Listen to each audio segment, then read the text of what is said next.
The sandstorm they called the Dragon's Roar howled across the barren landscape of KL-9b, hurling metallic dust particles against Dome 7 with a sound like 1,000 tiny bullets. Eli to himself, though no one had called him that in years, barely noticed it anymore. The automated agricultural systems hummed efficiently in the background, tending to the carefully engineered crops that sustained him. The dome's reinforced walls and energy shield kept the deadly environment at bay, as they had for the decades since he'd retreated here following the Great Severance. Eli wiped the sweat from his brow as he finished calibrating the air filtration system. At 40, his once dark hair was now streaked with gray, his face weathered not by the metallic storms outside, but by the weight of memories he carried. 10 years of solitude had taught him to find comfort in routine, in the predictable mechanical tasks that filled his days. The plants in his hydroponics bay needed tending. The recycling systems required maintenance. The dome's structural integrity demanded regular checks. These tasks formed the scaffolding of his existence. Reliable, uncomplicated, safe. Safety was what he'd sought when he'd claimed this agricultural outpost on the outskirts of the main dome. After losing everything in the Great Severance, the interplanetary conflict that had fractured the colony network and left settlements like this one isolated, Eli had retreated from humanity. The social complexities, the political tensions that had torn apart families, including his own, held no appeal. Here, in Dome 7, there were no painful reminders, no ghosts of the past. Just the machinery, the plants, and the deadly beauty of KL-9b's metal-rich atmosphere swirling outside his windows. He was halfway through his evening meal, a nutritious but bland synthesized protein and fresh greens from his garden, when the alarm sounded. Not the usual environmental warnings he'd grown accustomed to, but the proximity alert. Someone was outside his dome. Impossible. The closest human settlement was the main dome, 5 kilometers away. No one ventured out during a dragon's roar, the storm that could strip flesh from bone in minutes if a suit failed. And no one came to Dome 7. Ever. That was the arrangement he'd made with the main Dome Council when he took over maintenance of this agricultural facility. Solitude in exchange for a portion of the food he grew. The alarm continued its insistent blaring. Eli put down his fork, heart racing. He moved to the security console and activated the external cameras. Most showed only swirling metallic dust, visibility near zero in the storm. But the main entrance camera captured something, a small, huddled form pressed against his door. A child. Eli blinked, certain his eyes were deceiving him. But the image remained. A small human figure, obviously weakened, covered in the lethal metallic dust that permeated the atmosphere. How was this possible? How could a child survive even moments outside during a dragon's roar? His first instinct was to ignore it. This wasn't his problem. Opening the dome during a storm this severe was dangerous. It could compromise the entire structure, endangering his carefully constructed sanctuary. Besides, the child appeared nearly unconscious, possibly already beyond help. But as he stared at the small form, memories surfaced unbidden. A daughter's laugh, small hands in his. Family, the concept he'd banished from his mind for a decade. His hands trembled as they hovered over the controls. "Damn it," he muttered, the sound of his own voice strange in the empty dome. Against every practical consideration, every instinct for self-preservation, Eli activated the emergency entrance protocol. The inner door sealed, creating an airlock. The outer door opened just enough to admit the small figure. Using mechanical arms controlled from inside, he carefully pulled the child in, then sealed the outer door. The decontamination sequence began automatically, jets of specialized solution washing away the metallic dust particles that could cause irreparable damage to lungs and tissue. Through the transparent barrier, Eli could now see the child more clearly. A girl, perhaps 6 or 7 years old, wearing tattered clothing that had offered virtually no protection from the storm. Her skin was pale beneath the metallic particles, her breathing shallow. When the decontamination completed, Eli opened the inner door. The girl lay motionless on the floor of the chamber. He knelt beside her, medical training from his previous life resurfacing. She was alive, but unconscious, severely dehydrated, her skin showing early signs of metal poisoning. How long had she been out there? Carefully, Eli lifted her. She weighed almost nothing, her small body frail against his arms. Something twisted in his chest, an emotion he thought he'd buried years ago. Perhaps just basic human empathy, he told himself. Nothing more. You'll be okay, he whispered, though he wasn't certain if that was true or if she could hear him. He carried her to his sleeping quarters and laid her on his bed. The medical supplies he kept for emergencies would have to suffice. There was no chance of reaching the main dome for proper treatment during this storm. As he hooked up a hydration for and administered the anti-metal toxicity medication, his mind raced with questions.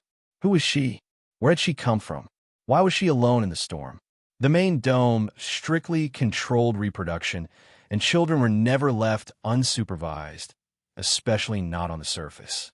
She had to be from somewhere else, but the nearest other settlement was hundreds of kilometers away. The girl stirred slightly as the medication entered her system, her eyelids fluttering open momentarily. Her eyes were startlingly blue, clouded with confusion and fear. "You're safe," Eli said awkwardly, the words feeling foreign on his tongue after so many years of silence. "Rest now." She didn't respond, slipping back into unconsciousness. Eli pulled up a chair beside the bed, settling in for a long night of monitoring her vital signs. The dragon's roar continued its assault on the dome, but for the first time in years, Eli barely heard it. His attention was fixed entirely on the mysterious child who had somehow survived the unsurvivable. As the girl's condition stabilized, Eli found himself in unfamiliar territory. He was accustomed to the predictable rhythms of mechanical systems, not the unpredictable needs of a recovering child.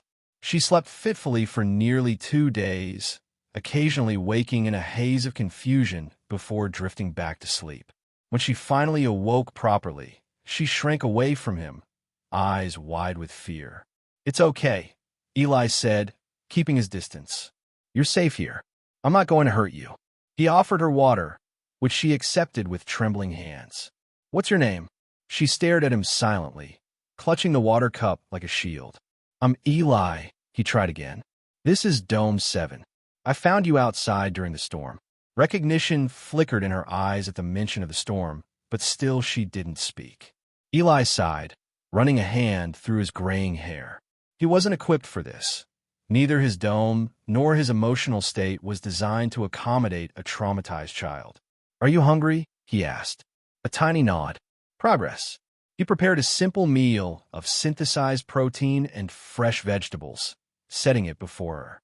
She ate cautiously at first, then with increasing vigor. Eli watched, wondering what horror she had witnessed to render her so withdrawn.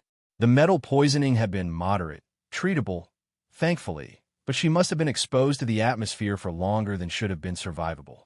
"You're safe here," he repeated, hoping repetition might eventually pierce her silence. "When you're feeling better, maybe you can tell me where you came from, or who I can contact."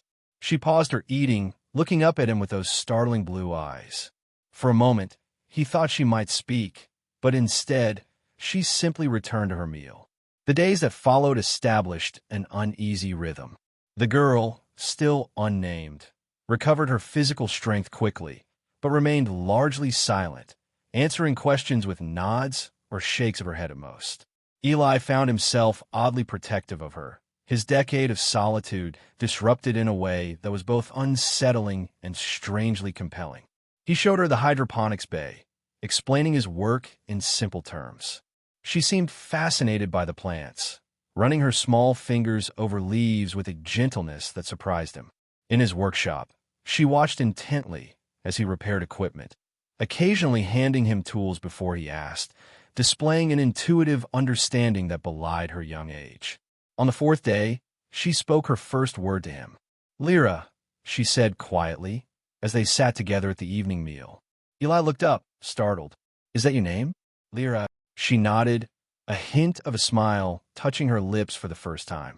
"It's a beautiful name," he said, his own smile feeling rusty from disuse. That night, after Lyra had fallen asleep, Eli sat at his communications console, staring at the dormant system. He should report her presence to the main dome authorities. It was protocol, but something held him back, perhaps the memory of her fear or an instinctive distrust of the bureaucracy he'd left behind. Tomorrow, he decided. He would decide tomorrow. But tomorrow brought an unexpected development. Eli was showing Lyra how to tend the hydroponics garden when an alert sounded, different from the proximity alarm, but equally unusual. Someone was attempting to access Dome 7's communication system using an external emergency protocol. A protocol that, theoretically, only Eli knew how to activate. He hurried to the console, Lyra following cautiously behind. The screen flickered to life, revealing the face of a woman, early 30s, dark hair matted with metallic dust, eyes wide with a combination of hope and desperation. "Please," she said, her voice breaking through the static. "Please, I know my daughter is there. I've been tracking her. Please let me in." Eli glanced at Lyra, who was staring at the screen, her expression unreadable. "Your mother?" he asked quietly. Lyra nodded, a single tear tracking down her cheek. The woman continued, her voice growing more urgent. "The storm's clearing, but I don't have much time. The security patrol has been sweeping this quadrant. Please, I just want my daughter back. I'll never forget what you've done for her." Eli hesitated. The woman didn't appear armed, and the scanner detected no weapons or unusual technology. Just another human, desperate and afraid. But admitting her meant compromising his isolation further, perhaps even risking the attention of the security patrol she'd mentioned. He looked again at Lyra, whose eyes pleaded silently. "Stand by the main entrance," he instructed the woman. "Decontamination sequence will begin automatically." Minutes later, the woman rushed through the inner door, dropping to her knees as Lyra ran to her. They embraced, both crying now, a reunion so raw and emotional that Eli felt compelled to look away.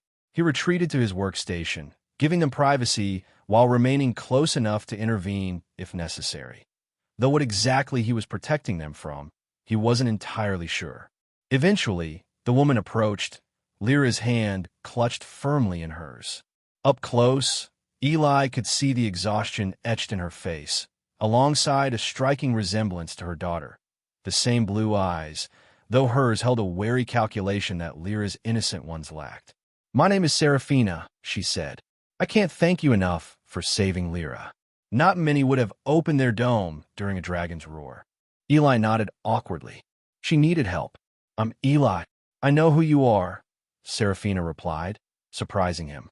"Former chief mechanical engineer for the main dome. Disappeared after the Great Severance. They still talk about you sometimes."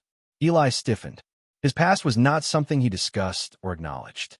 That was a long time ago. Serafina seemed to sense his discomfort. "I'm sorry. It's just, your reputation preceded you. The brilliant engineer who walked away from everything. What were you doing out there in the storm?" Eli asked, changing the subject. "How did Lyra survive?"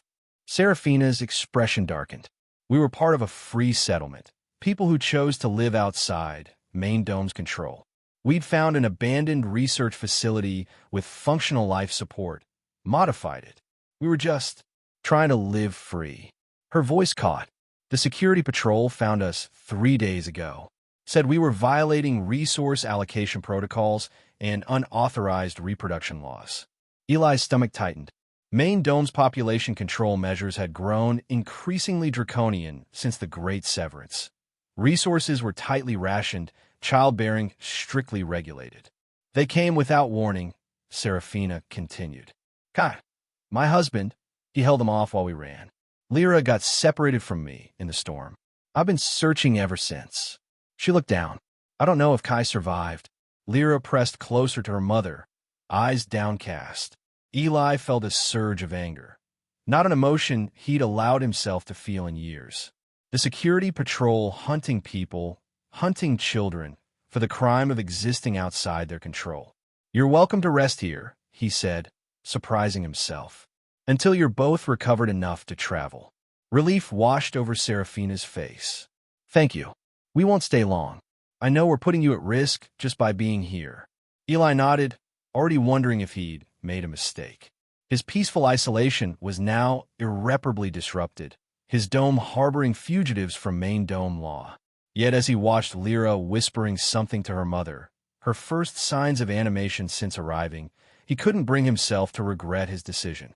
That night, after preparing a sleeping area for Seraphina and Lyra in his small living quarters, Eli retreated to his workshop. He needed time alone to process the sudden intrusion of these strangers into his carefully controlled existence. But as he tinkered with a malfunctioning sensor, his thoughts kept returning to Seraphina's story, to the image of Lyra alone in the storm, to the unseen but palpable threat of the security patrol. It had been so long since he'd concerned himself with the affairs of others. So long since he'd felt responsible for anyone but himself.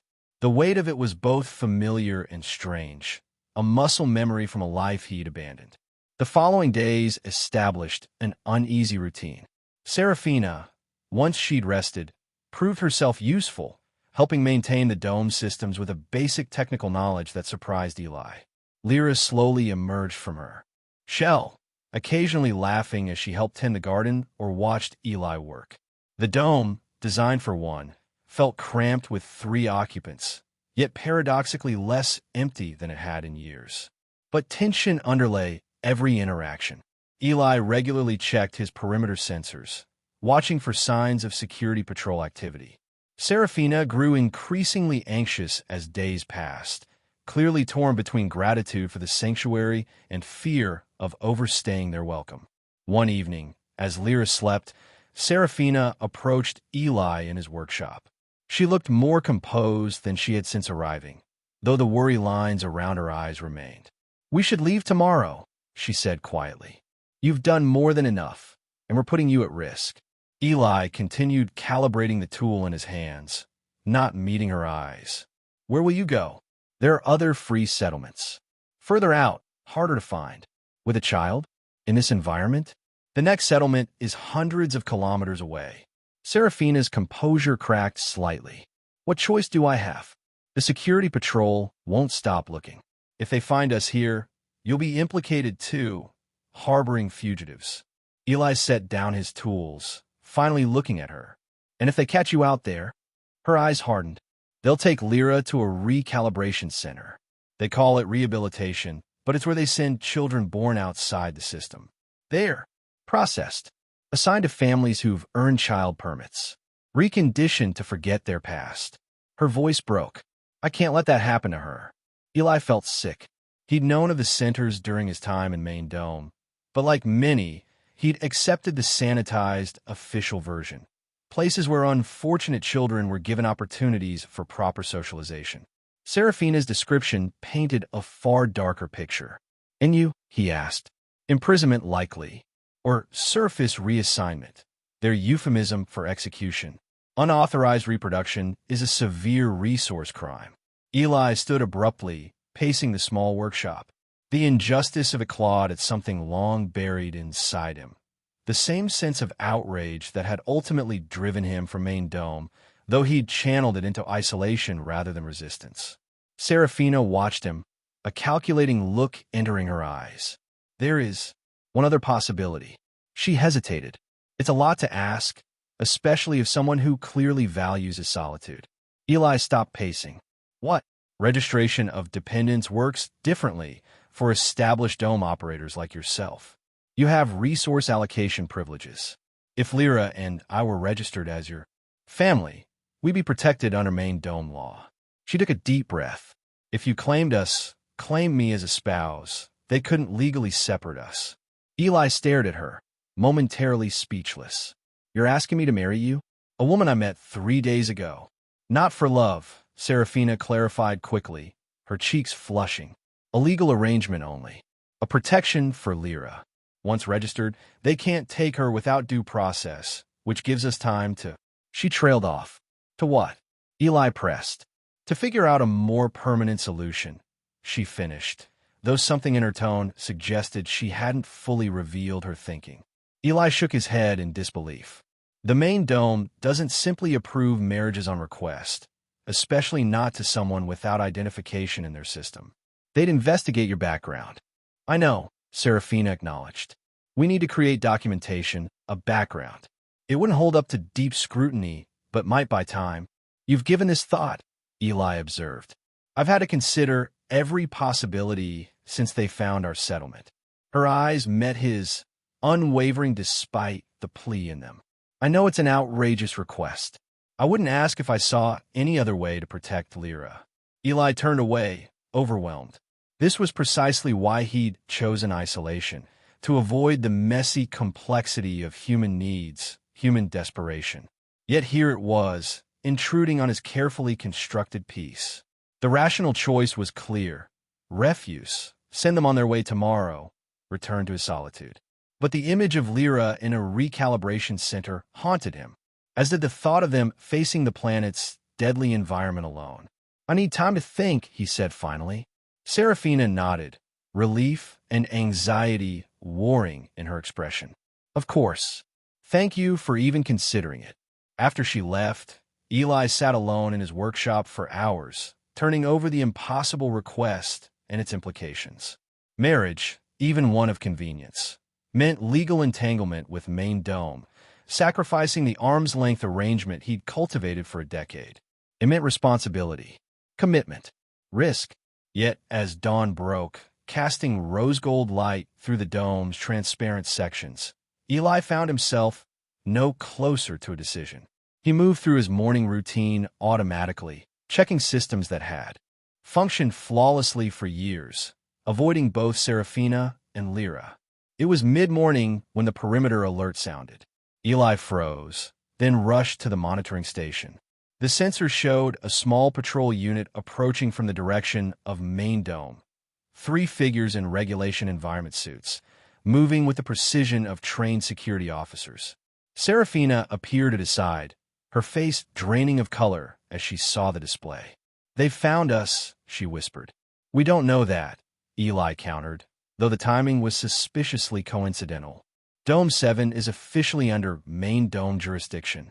They conduct random inspections occasionally. Very occasionally, I imagine, Serafina said, her eyes never leaving the approaching figures. Eli's mind raced. If they were indeed tracking Serafina and Lyra, he had minutes to decide, surrender them or commit fully to protecting them. There was no middle ground now. Take Lyra to the maintenance shaft behind the hydroponics bay, he instructed, his voice calm despite the adrenaline coursing through him. There's a concealed chamber I use for storing sensitive equipment. The walls are lined with sensor-blocking material. Serafina looked at him in surprise. "You're hiding us?" "Go," he urged. "I'll handle the patrol."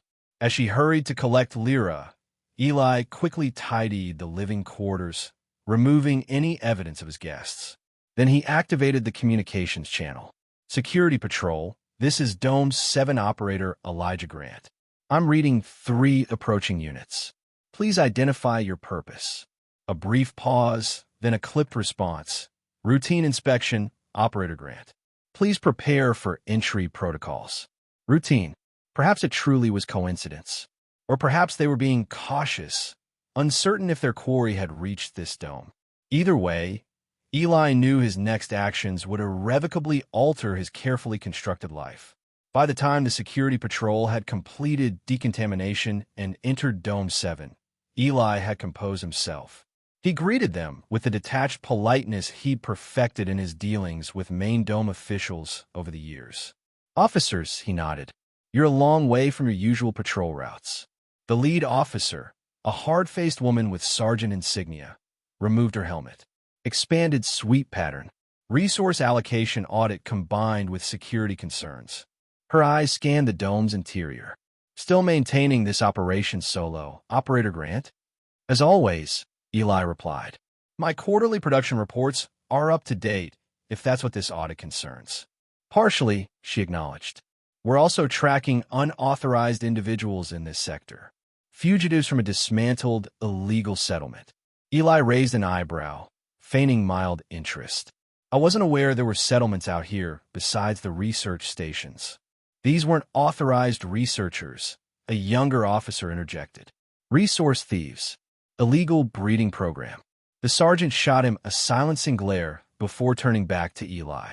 We have reason to believe some may have headed in this direction during the recent storm. The dragon's roar? Eli shook his head.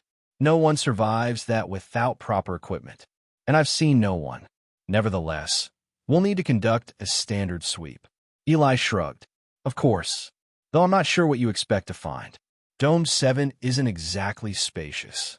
The patrol conducted their search with mechanical efficiency, scanning living quarters, the hydroponics bay, and workshop. Eli followed at a respectful distance, heart pounding despite his outward calm. The maintenance shaft entrance was well concealed. He designed it that way years ago, but these officers had sophisticated detection equipment.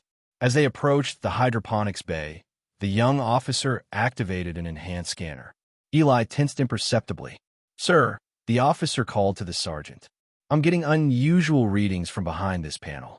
The sergeant approached, studying the readout. Eli prepared himself for the worst. Mineral concentration, she concluded dismissively. It's an agricultural dome, trainee Chun. The sensor is picking up fertilizer compounds. Eli fought to keep the relief from showing on his face. The sensor blocking material was working, distorting rather than eliminating readings, making organic signatures appear as chemical ones. The rest of the search proceeded without incident. When they reached his communication station, the sergeant paused. Your system shows recent external access, she noted. Eli nodded calmly. Weather monitoring. The dragon's roar caused some sensor disruption. I had to recalibrate the external array. She studied him for a moment, her expression unreadable. Eli met her gaze steadily, years of solitude having stripped him of the nervous tells that might betray a lie. Your dome, your business, she said finally. But watch yourself, Grant. Main Dome takes resource allocation very seriously. These days, even old heroes don't get special treatment anymore. I've never asked for special treatment, Eli replied evenly. Just solitude. The patrol departed shortly after, leaving Eli standing in the airlock, watching until their figures disappeared over the metallic dunes. Only then did he release the breath he'd been holding and return to the hydroponics bay. It's safe, he called quietly, opening the concealed panel. Serafina emerged first, her face tense, followed by Lyra, who looked frightened but composed. They're gone, Serafina asked. Eli nodded. For now, but they're expanding their search pattern. It's only a matter of time before they return with more thorough equipment or orders. Serafina sank onto a nearby stool, the momentary relief giving way to renewed worry. What now? Eli looked between them. This woman and child who had crashed into his life like a meteor, disrupting the careful orbit of his existence. In that moment, he realized a decision had already been made. He'd chosen their safety over his isolation the moment he'd hidden them from the patrol. Now, he said slowly, we discussed this marriage proposal of yours. The relief on Serafina's face was palpable, but Eli raised a hand to temper it. It's not as simple as filing paperwork. A marriage registration requires council approval, especially in cases involving undocumented individuals. They'll investigate your background thoroughly. I understand, Serafina said, straightening. Tell me what we need to do. Over the next days, Eli tapped into long-dormant connections from his former life in Main Dome. Using the dome's secure communication channels, he cautiously reached out to a handful of old contacts who might provide information without asking too many questions. What he learned was sobering. The penalties for harboring unregistered individuals have increased, he told Serafina one evening, after Lyra had gone to sleep. Dome expulsion at minimum. Serafina's face fell. I shouldn't have involved you. If you want us to leave. No, Eli interrupted firmly. That's not an option anymore. He ran a hand through his hair, a nervous habit from his youth that had resurfaced in recent days. Besides, I've already initiated the process. Filed a preliminary marriage registration request citing emergency circumstances. Serafina stared at him in shock. You did? When? Yesterday. It was a calculated risk. They were going to discover your presence eventually. This way, we control the narrative. What? What did you tell them about me? About us? that you're a researcher from one of the abandoned outposts, that we met when you sought refuge here after your station was damaged, that we've developed a relationship and wish to formalize it." He shrugged. Simple, plausible, difficult to definitively disprove given the communication disruptions since the Great Severance. Serafina studied him, something like admiration flickering in her eyes. "I didn't expect you to be so strategic. I was chief engineer during a planetary crisis," Eli reminded her. "Politics and strategy were as much a part of my job as technical expertise." And they believed it? Just like that. They haven't rejected it outright, which is something, but they've scheduled an interview, standard procedure for unusual registration requests. It will be conducted remotely, given our location. "An interview," Serafina repeated, paling slightly. "When?" "3 days from now. We have until then to prepare a convincing history." The following days were a crash course in mutual deception. Eli and Serafina worked tirelessly to construct a plausible shared past. Details of their fictitious meeting, the development of their relationship, knowledge of each other that any genuine couple would possess. Lyra was included in the preparations, taught a simplified version of the story that she could repeat if questioned. But amidst the strategic planning, something unexpected developed. The fabricated intimacy began to foster genuine connection. Eli found himself sharing real details about his past, his family lost in the Great Severance, his disillusionment with Main Dome politics, his retreat to solitude. Serafina revealed her own history, her work as a bioengineer before the Severance, her rebellion against Main Dome's increasingly authoritarian control, her life in the free settlement where Lyra was born. They discovered surprising commonalities, a shared passion for engineering problems, a similar dry humor, a love of the old Earth literature that had made the journey to KLT 9b with the original colonists. Even Lyra became more integrated into Dome life, following Eli around with curious questions, helping in a hydroponics bay, drawing pictures that now adorned his previously stark living quarters. One evening, as they tested each other on details of their fabricated life together, Serafina laughed at a particularly absurd embellishment Eli had added. It was a genuine laugh, perhaps her first since arriving, and it transformed her face, erasing the worry lines momentarily. Eli found himself staring, struck by how the sound affected him. "What?" she asked, noticing his expression. "Nothing," he said quickly. "Just, we should probably focus on the serious aspects of the interview." Serafina's smile faded. "You're right. The council won't be interested in how you supposedly proposed to me during a meteor shower." "No," Eli agreed, though part of him wished they could continue with the more fanciful elements of their story. It had been strangely enjoyable to imagine these alternate lives where they had chosen each other freely, without desperation or legal necessity. The day of the interview arrived with a tension that permeated the dome. Lyra picked up on the adult's anxiety, becoming uncharacteristically quiet as Eli set up the communication system. Serafina wore the cleanest clothes they could find among Eli's limited wardrobe, her hair neatly combed, her expression composed despite the fear Eli could see in her eyes. "Remember," he told her quietly, "you have as much right to be here as anyone in Main Dome. We're not asking permission. We're completing a formality." She nodded, squeezing his hand briefly, a gesture that had become natural over the past days. The screen flickered to life, revealing a stern-faced woman in the formal attire of a council administrator. "Dome 7. This is Administrative Officer Valencia, representing the Family Registration Division of the Main Dome Council. This interview is being recorded for official purposes." "Understood," Eli replied formally. "I'm Elijah Grant, Dome 7 operator. This is Serafina Mercer, formerly of Research Outpost 23. Valencia's eyes narrowed slightly at the mention of the outpost, one they had carefully selected from records for its remoteness and the fact that its communication systems had been damaged years ago, making verification difficult. "MS. Mercer," Valencia began, "our records show no previous registration for you in the Main Dome system." "Explain." Serafina delivered their prepared explanation with remarkable composure, how Outpost 23 had operated semi-autonomously before the Great Severance, how communication failures had left them isolated, how she had eventually sought refuge at Dome 7 after system failures made the outpost uninhabitable. And the child? Valencia asked, her gaze shifting to Lyra, who stood quietly beside Serafina. My daughter, Serafina replied, born at the outpost. Without proper authorization, Valencia noted, her tone sharpening. You're aware of resource allocation protocols regarding reproduction? Outpost 23 was self-sufficient, Eli interjected. Resource allocation was managed independently before communication was lost. Valencia's attention turned to him.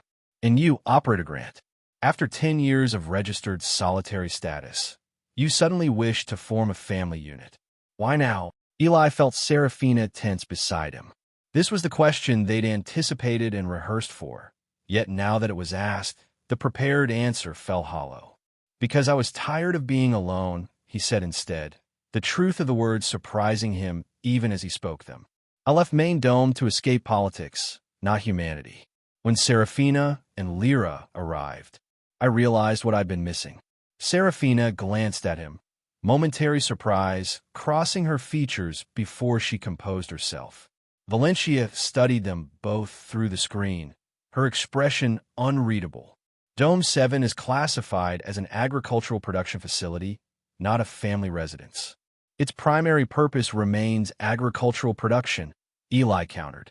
But the living quarters are adequate for 3, and productivity has actually increased with additional hands.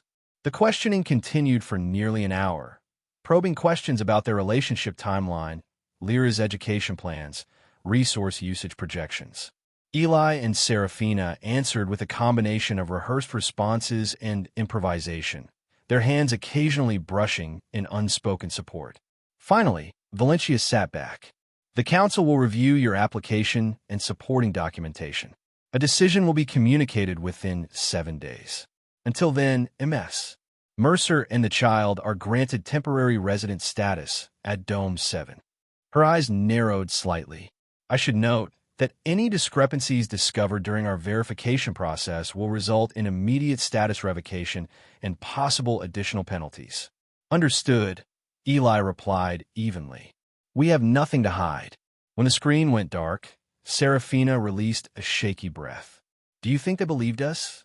They didn't reject us outright, Eli noted. That's something. Lyra tugged at Serafina's hand. Did I do good, Mama? I didn't talk about the old home like you said. Serafina knelt, embracing her daughter. You did perfectly. Sweetheart. Eli watched them, a strange ache in his chest.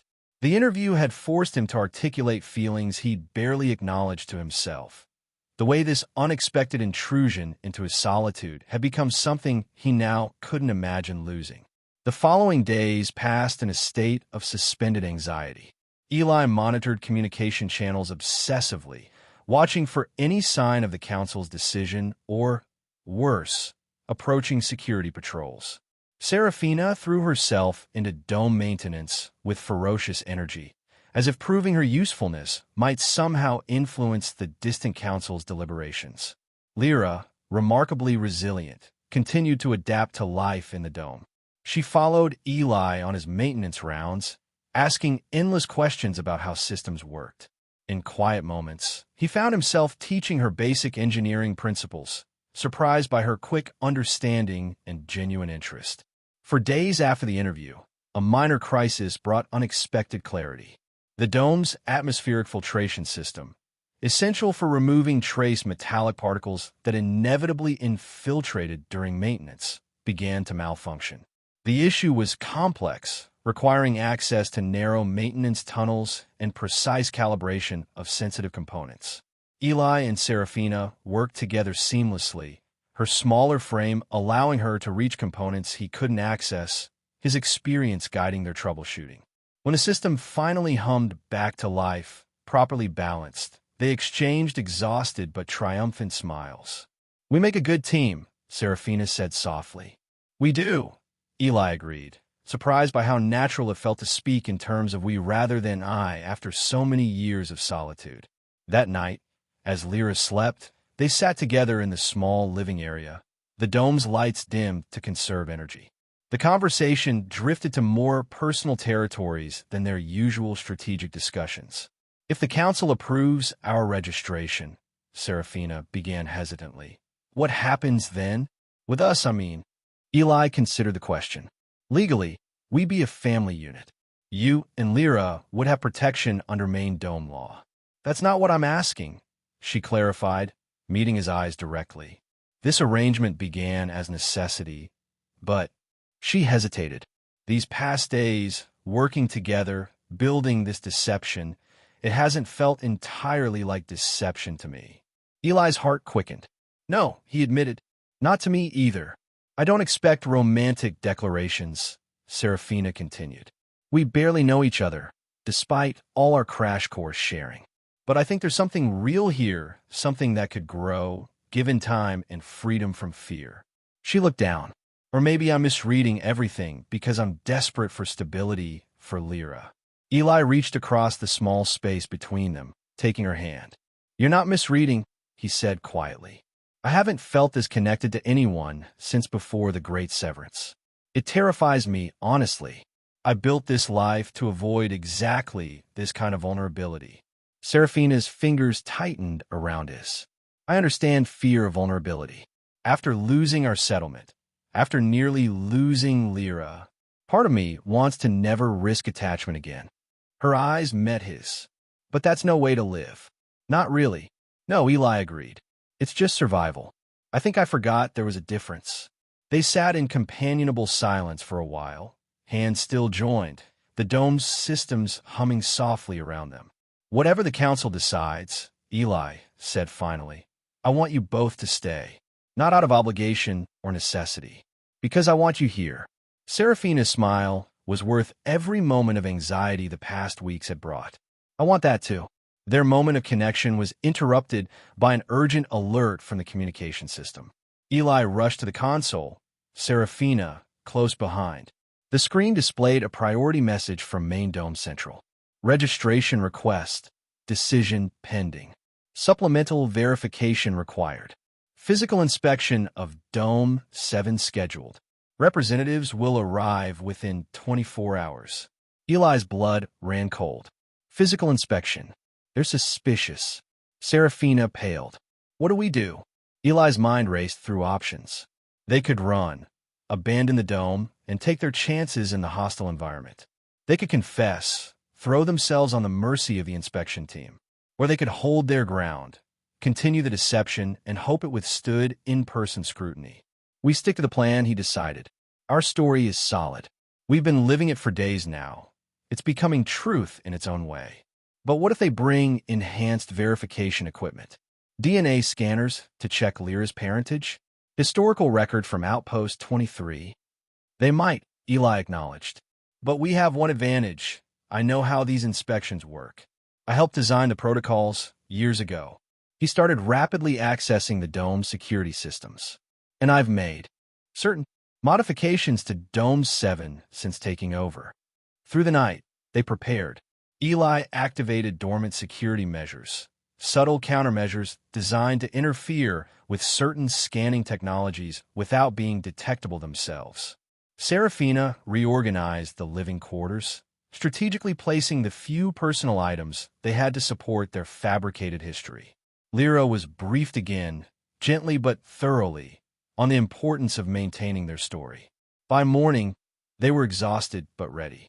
The dome had been transformed, subtle changes that suggested a longer shared history than existed in reality.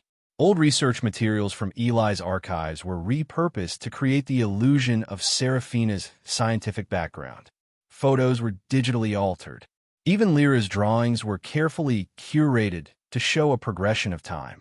The perimeter alert sounded shortly after midday. A larger team than before, 5 figures in main dome security uniforms, approaching with the methodical precision of experienced officers. Remember, Eli told Serafina and Lyra as they waited by the airlock. We have nothing to hide. This is our home, our life. Serafina squeezed his hand. Our family, she added softly. The inspection team entered with the cold efficiency Eli remembered from his main dome days. Their leader, a gray-haired inspector with colonel insignia, introduced himself as Verification Officer Reyes. Operator Grant. He acknowledged Eli with a curt nod. MS. Mercer. And this must be Lyra.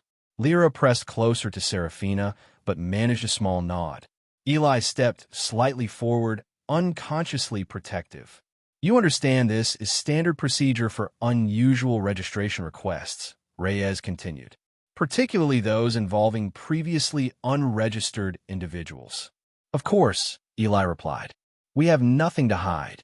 The inspection began, meticulously thorough. Every room was examined, every system checked. Officers used handheld scanners to analyze materials, verify timestamps, assess resource usage patterns. One officer conducted separate interviews with each of them, presumably looking for inconsistencies in their stories. Eli maintained his composure, drawing on years of experience dealing with main dome bureaucracy. Serafina, to her credit, displayed remarkable steadiness, neither too forthcoming nor suspiciously reticent. Even Lyra played her part perfectly, her natural shyness interpreted as the timidity of a child raised in isolation. The tension peaked when Reyes activated an advanced genetic scanner, directing it first at Lyra, then Serafina. Maternal confirmation, he noted flatly. Then he turned to Eli. Standard procedure to verify family units, Operator Grant. Eli's heart raced. This was the moment their deception could unravel completely. The scanner would show no genetic relationship between him and Lyra, expected, given their story that he'd met Serafina after Lyra's birth. But would it somehow flag other genetic markers that contradicted their narrative about Serafina's background? Reyes studied the readout, his expression unreadable. Then he deactivated the scanner without comment and continued the inspection. Hours passed. The dome felt invaded, every private space exposed.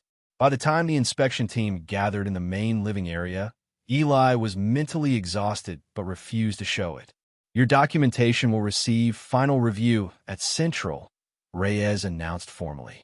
However, based on physical verification, I see no immediate cause for registration denial. Relief flooded through Eli, though he maintained his neutral expression. Beside him, he felt Serafina's subtle exhale. There are, however, conditions, Reyes continued. Dome 7 will be reclassified as a family production unit, with adjusted resource allocations and production quotas. The child will require formal education integration into the main dome system, conducted remotely. And regular status updates will be mandatory, quarterly rather than annually. Understood, Eli agreed, willing to accept any conditions that allowed them to remain together. Finally, Reyes added, something shifting in his professional demeanor. I have a personal observation, Operator Grant. Eli tensed. Yes.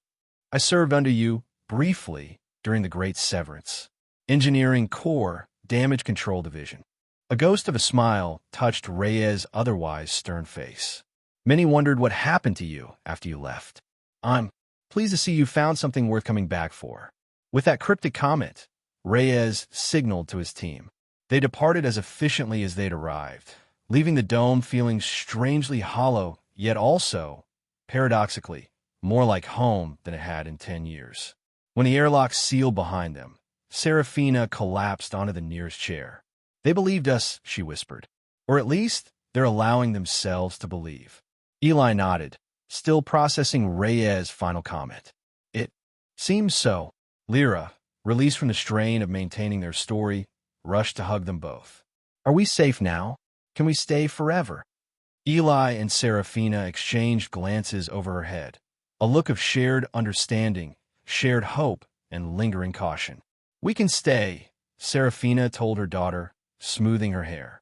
This is our home now. Later, after Lyra had gone to sleep, exhausted from the day's tension, Eli and Serafina stood in the hydroponics bay, watching the nutrient solution circulate through the plants in rhythmic pulses. The familiar technological heartbeat of the dome was somehow more comforting now that it sheltered all three of them. What happens now? Serafina asked softly. In 7 days, we'll receive official confirmation of our status. We'll be a family in the eyes of main dome law. But what are we really, Eli? Eli considered her question, looking at the woman who had entered his life through desperation but was quickly becoming essential to it. We're survivors, he said finally. People who've lost everything once and built something new from the ruins. He turned to face her fully. I don't know what the future holds for us, Serafina. I can't promise romance or even lasting happiness. But I can promise to protect you and Lyra with everything I have. To build a real home here, not just a shelter. Serafina stepped closer, her hand finding his. That's enough, she said. More than enough for now. The rest we'll discover together. Outside the dome, the harsh landscape of Kaelti, 9B stretched barren and deadly beneath alien stars. Inside, something precious and unexpected had taken root. A family formed not from blood or romantic love, but from courage, necessity, and growing affection. A promise of something that neither Eli nor Serafina had dared hope for after all they'd lost. A future. Lyra, half asleep in her bed, smiled as she heard the low murmur of adult voices from the other room. The fear that had been her constant companion since fleeing the settlement was finally beginning to fade. Here, with her mother and Eli, the strange, quiet man who had opened his door during the dragon's roar, she felt safe. And for a child who had known only uncertainty, safety was everything. In the control room, the dome systems continued their eternal cycle, recycling air, monitoring the hostile environment, maintaining the fragile bubble of habitability that now sheltered not just one isolated soul, but a family. The indicators glowed green and steady, promising continued survival. And for the first time in many years, survival alone seemed not quite enough. Something more was growing in Dome 7. Something as essential as air or water, but far more difficult to measure. Hope.